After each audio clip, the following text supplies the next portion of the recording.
düştüm bu sevdanın tuzağında.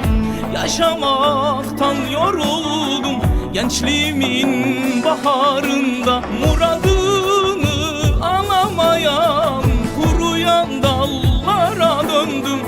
Hasret yok etti beni, yaşayan ölüye döndüm.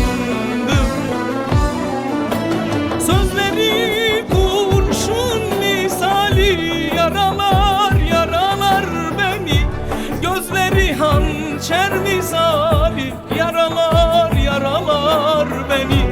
Öldürür bu yara beni.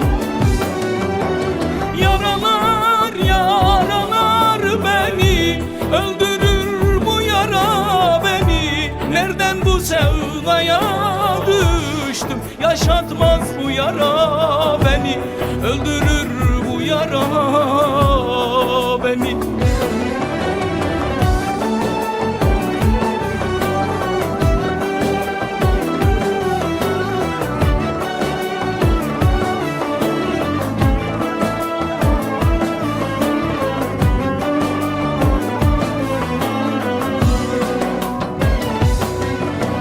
Yar hasretin çekilmiyor, gözlerimden yaş dinmiyor.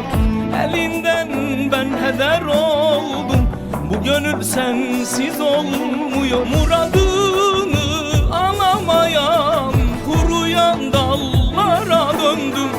Hasret yok etti beni, yaşayan ölüye döndüm. Sözleri kurşun misali, yaralar yaralar beni. Gözleri hançer misali, yaralar yaralar beni.